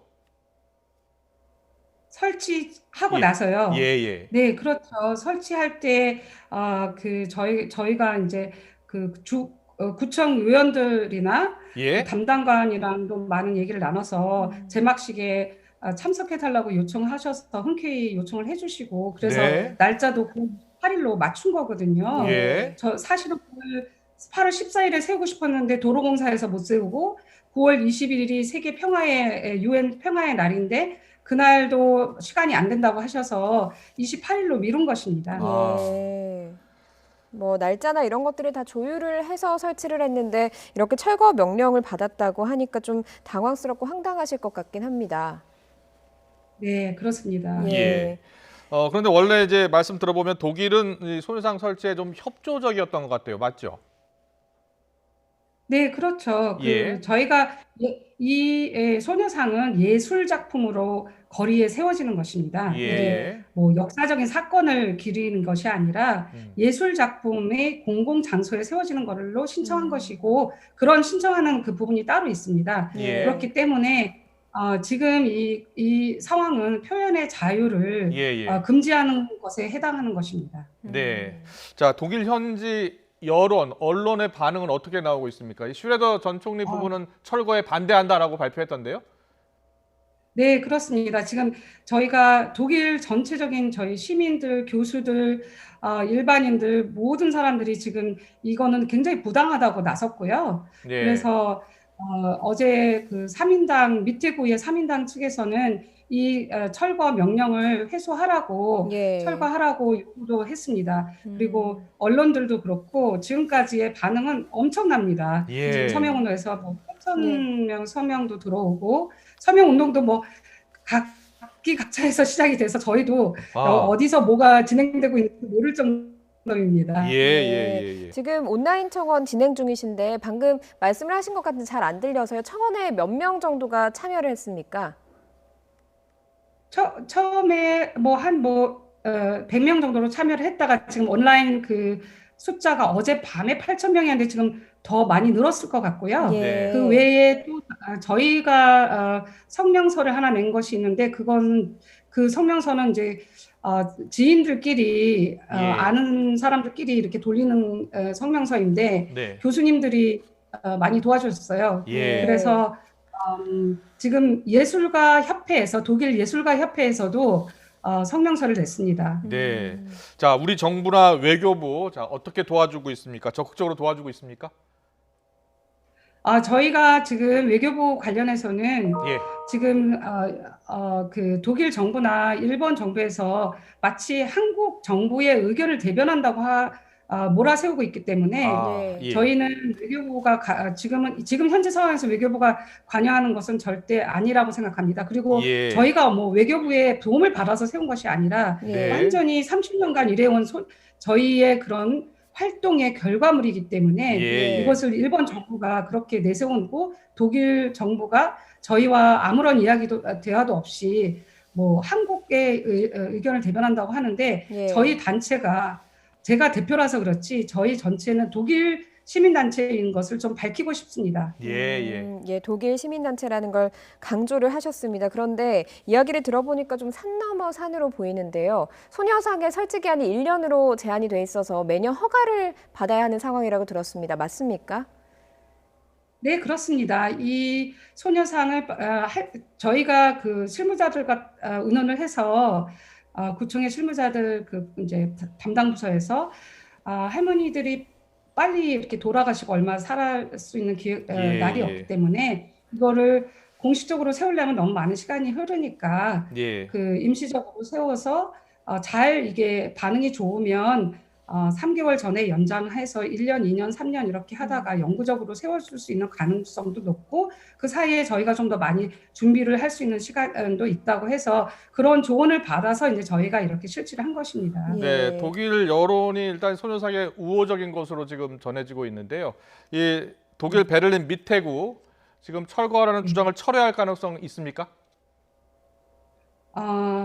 그렇죠. 저희는 지금 이게 불거진 지 며칠 안 돼서 일단은 이제 철회를 갖다 기각을 해놓고 그 다음에 이제 미테구나 이제 행정법원에도 소원을 넣어서 어떠한 앞으로 이제 같이 합의를 보는 방향으로 가겠죠. 그리고 현재 지금 주민들이나 당들이나 여론들은 영구적으로 세우는 것을 많이 원하고 있습니다. 자, 멀리서나마 우리 국민들, 이 소녀상을 지키는데 좀 도움을 드리고 싶은데, 어떻게 도울 수 있을까요? 네, 저희가 이 운동을 오래 하려면 여러 가지 재정적인 어려움이 있습니다. 변호사 비용도 있고, 홍보도 해야 되고, 지금 저희 몇 명 안 되는 사람들이 동분서주하고 있기 때문에, 모금도 많이 부탁드리고요. 그리고 지금같이 성원을 많이 해주시는 것이 진짜 저희에게 큰 도움이 되고 있고 아마도 지속적으로 가기 때문에 저희가 너무 급한 마음이 아니고 열심히 하고 있으며 특히 제가 신신당부하고 싶은 것은 일본 정부가 이런 처사를 했지 일본 시민들이 잘못한 것이 아니기 때문에 좀 더 따뜻하게 일본 시민들에게 말씀을 걸어주셨으면 합니다. 네. 독일 법원의 이제 합리적인 판단 결정이 나오기를 기대해 보겠습니다. 지금까지 한정화 독일 코리아 협의회 대표님이었습니다. 잘 들었습니다. 고맙습니다. 고맙습니다. 네, 감사합니다. 안녕히 계세요. 예. 일본이 일제 강제 동원 배상 소송과 관련해서 우리 정부의 조치가 없다면 한국에서 열릴 예정인 한중일 정상회담에 참석하지 않겠다고 알려왔습니다. 이런 요구는 스가 총리의 의향이 반영된 것으로 알려졌습니다. 박홍구 기자입니다. 일본 정부가 올해 안에 한국에서 열릴 예정인 한중일 정상회담의 선행 조건을 요구하며 불참 의사를 밝혔습니다. 한일 갈등 현안인 일제 강제동원 배상 소송과 관련해 한국 정부의 조치가 없으면 스가 요시히데 총리가 참석하지 않겠다는 것입니다. 이 같은 요구는 스가 총리의 의향이 반영된 결과라고 교토통신은 보도했습니다. 통신에 따르면 일본 정부는 지난달 하순쯤 강제동원 배상 소송의 피고인 일본 기업 자산 매각 문제와 관련해 한국 측이 적절한 대응을 하지 않으면 스가 총리의 방안은 있을 수 없다는 견해를 전달했습니다. 한국 법원이 압류한 일본 기업의 한국 내 자산을 현금화하지 않겠다는 보증을 요구한 것입니다. 일본 정부의 한 소식통은 현금화에 우려가 있는 한 총리는 한국에 가지 않는다며 연내회담 개최 환경은 갖춰지지 않을 것이라고 말했다고 교토통신은 전했습니다. 새로 출범한 스가 내각이 한중일 정상회담 참석에 이처럼 강경한 조치를 내건 것은 한국 정부로부터 양보를 끌어내려는 의도로 보입니다. 하지만 한국 정부는 사법부의 판단에 행정부가 개입할 수 없다는 입장을 고수해오고 있어 일본 측의 요구를 수용하지 않을 것으로 보입니다. 따라서 연내 한중일 정상회담 개최는 무산될 가능성이 커 보입니다. 지난 2008년부터 시작된 한중일 정상회담은 3개국이 돌아가며 의장국을 맡고 의장국에서 회의를 열어왔습니다. 지난해에는 12월 중국 청두에서 열렸고 이번엔 서울에서 개최하는 방안이 추진돼 왔습니다. 일본 정부가 정례적으로 열리는 정상회담 참석에 조건을 건 것에 대해 교토통신은 일본도 과거에 정상회담 참석을 외교협상 카드로 쓰는 다른 나라를 비판한 적이 있다며 이번 대응은 모순된다는 인상을 부정할 수 없다고 지적했습니다. YTN 박홍구입니다.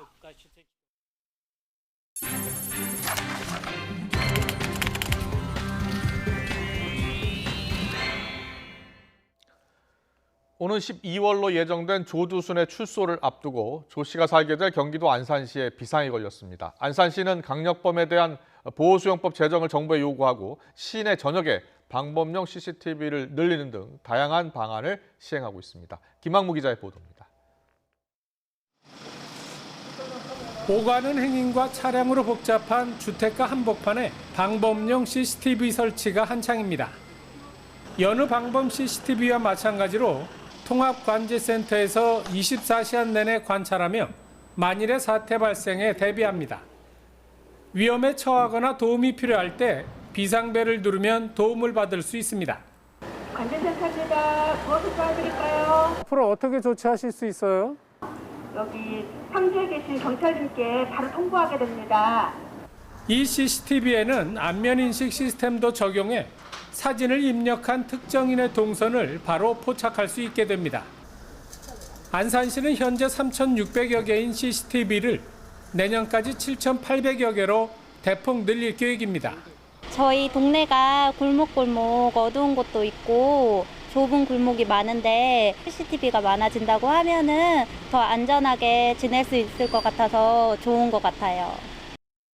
공중 화장실에도 비상벨이 설치돼 벨을 누르면 바로 경찰이 출동하는데 벨을 누를 수 없을 때는 소리만 질러도 경찰과 통화가 가능합니다. 안산시는 이와 함께 강력범에 대한 사회 적응을 돕기 위한 보호수용법 제정을 요청하고 주택가 순찰을 강화하기 위해 무술경관 채용 등 다양한 방안 마련을 추진하고 있습니다.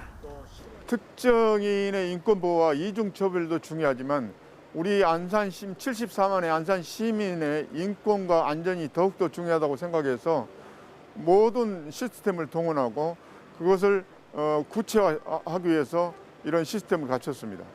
2008년 미성년자를 상대로 끔찍한 범죄를 저지른 뒤 형량이 미흡하다는 논란을 초래한 12년의 형기를 마치고 출소 예정인 조두순.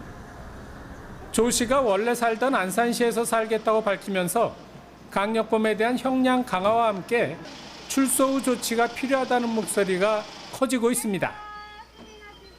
YTN 김학무입니다. 코로나19 사태가 장기화되다 보니 이런 일도 있습니다. 검역 강화로 수입이 힘들어진 식품을 아예 국내에서 직접 만들어 판 외국인 일당이 붙잡혔습니다. 오태인 기자입니다. 경남 김해 두천면에 있는 한 공장. 러시아 국적 외국인 여성이 바닥에 빨간 액체가 담긴 페트병을 집어들더니 다른 물질을 넣습니다. 옆 사람도 비슷한 행동을 반복합니다. 러시아와 중앙아시아에서 잘 팔리는 탄산음료를 만드는 겁니다. 현지에서 인기 있는 소고기 통조림도 이런 식으로 국내에서 만들었습니다. 적발된 피의자는 모두 24명, 대부분 러시아와 우즈베키스탄 등의 국적을 가진 고려인입니다. 피해자들은 현지에서 파는 제품과 비슷하게 보이도록 포장 스티커까지 붙여 전국 외국인 식료품점에 납품했습니다. 원료와 제조 장비는 배편으로 들여왔습니다. 제품 홍보 창구는 SNS. 그렇지만 소고기 통조림과 탄산음료가 각각 3만 1천여 개, 16,000여 개가 팔릴 정도로 인기를 끌었습니다. 코로나19로 검역이 강화돼 가공식품의 국내 반입이 어려워졌는데 수요는 여전했던 겁니다. 모국에서 팔리던 이제 유명한 탄산음료라든지 소고기 통조림이 국내에 없는 것을 알고 또 국내에 체류하고 있는 외국인들이 이런 제품을 이제 찾는구나 이렇게 생각하고 만들어서 팔면 잘 팔리겠다. 이래서 이 제품들을 선택하게 된 것입니다. 해경은 이들을 식품위생법 위반 혐의로 검찰에 넘겼습니다. 또 제대로 된 제조시설과 위생시설을 갖추지 못한 불법 식음료 제조업체가 더 있는 것으로 보고 단속을 강화할 예정입니다. YTN 오태인입니다. 국민권익위원회가 인천국제공항공사 비정규직의 정규직화 과정에서 발생한 논란에 대해 본격 조사에 착수했습니다. 권익위는 공항공사와 국토부 등 관계기관을 비롯해 공사와 보안검색 요원 노조의 입장을 청취하는 등 갈등 조정 절차에 들어갔습니다. 또 의견 청취 등의 과정을 거친 뒤에 절차적 정당성 문제나 기존 근로자 보호 문제 등과 관련한 갈등을 조정할 방침입니다. 이와 함께 이른바 인국공 사태에서 취업 준비생들이 제기한 채용 불공정 문제도 같이 점검하기로 했습니다.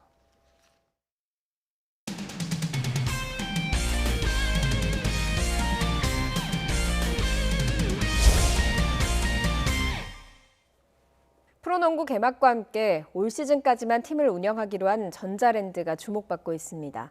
당연히 팀 분위기도 가라앉고 성적도 기대하기 어려울 줄 알았는데 초반부터 우승 후보들을 연파했습니다. 허재영 기자입니다. 지난주 프로농구 개막 미디어데이에서 전자랜드 유도훈 감독은 비장하기까지 한 각오를 밝혔습니다. 인생을 걸고입니다. 농구와 팬들의 모든 분들이 저희 전부고 저희 인생의 모든 것이기 때문에 10년 넘게 몸담아온 친정과도 같은 구단 전자랜드와 유도훈 감독은 이제 이별을 앞두고 있습니다. 올 시즌까지만 팀을 운영하기로 하면서 전자랜드 선수들은 불안함 속에 올 시즌을 치르고 있습니다. 당연히 팀은 하위권으로 분류됐고 팀의 사기도 가라앉을 줄 알았는데 전자랜드의 초반 분위기는 놀라운 대반전입니다. 강력한 우승 후보로 꼽힌 인삼공사와 SK를 연파하고 공동 선두로 나선 겁니다. 워낙 절박한 마음으로 매 경기를 치르다 보니 이길 때마다 선수들의 마음은 울컥해집니다. 제가 전자랜드 팀에 굉장히 오래 있었는데 좀 많이 아쉬워요. 아쉽고 저희가 이제 시즌 끝나고 팀이 좀 풀렸으면 좋겠어요. 네.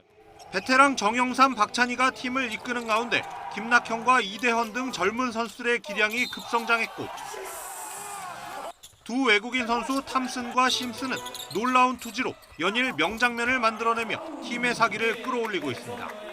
우리 모두가 지금 힘든 시기지만 저희 인천 전자랜드가 우리 팬들한테 조금이나마 그 어떤 힘이 되는 그런 역할을 할 수 있는 지금 오늘 이 코트가 저희는 행복하게 생각합니다. 어렵고 험난한 현실에 맞서 더욱 투지를 불태우는 전자랜드의 초반 돌풍이 프로농구 코트에 잔잔한 감동을 전하고 있습니다. YTN 허정원입니다. 벤투 감독이 이끄는 축구대표팀이 다음 달 15일 오스트리아에서 북중미 강호 멕시코와 격돌합니다. 피파 랭킹 11위 멕시코는 월드컵에서 7회 연속 16강에 진출한 강호로 2년 전 러시아 월드컵 패배를 비롯해 우리가 상대 전적에서 4승 2무 7패로 열세입니다. 벤투 감독은 손흥민과 황의조, 황희찬 등 유럽파 선수들을 모두 소집해서 2022년 카타르 월드컵 아시아 예선에 데뷔할 계획입니다.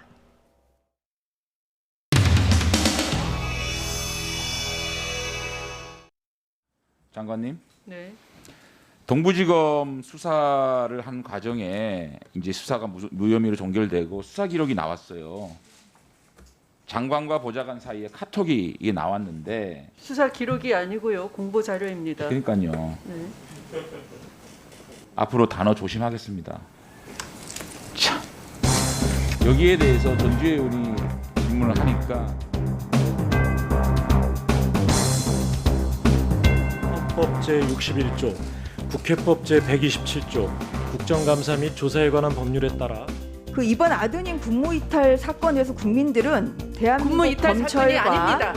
국방부가 혼연일체가 돼서 명확하게 알 수 있는 문자들이죠. 장관님, 지금 여기는 그 진실의 자리이지 해명의 자리가 아닙니다. 장관님 말씀의 취지는 그러나 왜곡의 자리도 아닙니다. 장관님 말씀의 취지는 위법 불법이 있을 수 없는 그러니까요. 간단한 사건인데 이걸 크게 키우려고 하고 언론이 가세하고 야당이 이걸 증폭시켜온 여러 가지 9달간의 그런 전말을 생각해 보면 상당히 어처구니 없고 그냥 소설이 소설로 끝난 것이 아니고 정말 이건 장편 소설을 쓰려고 했구나. 또 소설. 자, 9월 한 달 동안에 국회에 와서 장관님이 했던 거짓말 횟수가 27번입니다. 27번이나 들어보세요. 27번이나 들어보세요. 27번이나 윽박 질렀죠. 들어보세요. 도대체가 어떻게 우리 국회의원들이 소설 쓰는 사람입니까? 장편 소설? 참 대단합니다. 네, 지금 대단합니다. 제가 지금 참 대단한 양반이에요. 네, 대단하십니다, 의원님도. 근데 자, 장지현 의원님 잠깐만. 우리 발언 시간. 야당에서는 도대체 이런 민생이라든가 도대체 할 수 있는 정책이라는 건 질의를 하나도 하지 않고 오로지 추미애 장관과 관련되어서 정쟁과 관련된 이야기만 한 겁니다. 제가 발언 시간이에요 지금. 자, 제 발언 시간이에요. 잠깐만요. 안 했어요. 언제 안 했어요? 언제 했는데요? 지난번에 안 했어요? 안 했는데요. 자, 잠깐만요. 이 법사위에서 답변하는 저 태도를 정말 문제를 삼는 겁니다. 27번 윽박지르지 않습니까? 이렇게 피감기관을 대하는 어떻게 저렇게 발언을 하는 피감기관 장이 저희들 의사적인 발언을 안 하고 지나가겠습니까? 피감기관장은 그럼 모든 질문에 대해서 그냥 굽신굽신 이래야 되는 겁니까? 그런 거 아니잖아요. 아니 감사위원께서 호통만 쳐가지고 어떻게 제대로 된 답변을 받을 수 있습니까? 오늘만 보더라도 이게 지금 호통 친 겁니까? 호통 당한 겁니까? 네? 아이고 왜 그렇게 보십니까?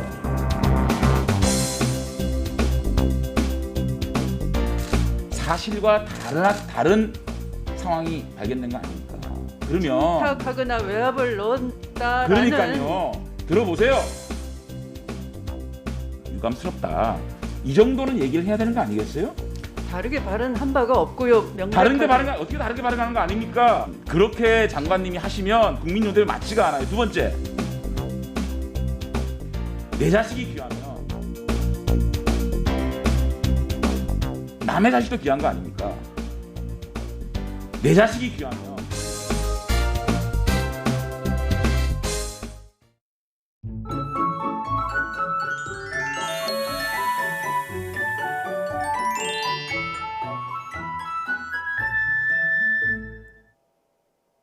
이제는 낮 동안에도 볼에 닿는 공기가 부쩍 서늘해졌습니다. 오늘 서울 낮 기온 18.4도에 머물며 20도를 밑돌았는데요. 내일은 오늘보다 낮 동안 더 서늘하겠고요. 모레 아침에는 7도까지 뚝 떨어지면서 올 가을 들어 가장 쌀쌀하겠습니다. 내일도 전국 하늘 비 소식 없이 맑겠습니다. 기온이 크게 떨어지는 강원 내륙과 산간에는 서리가 내리는 곳이 있겠고요. 서해안에는 내일까지 바람이 강하게 불겠습니다.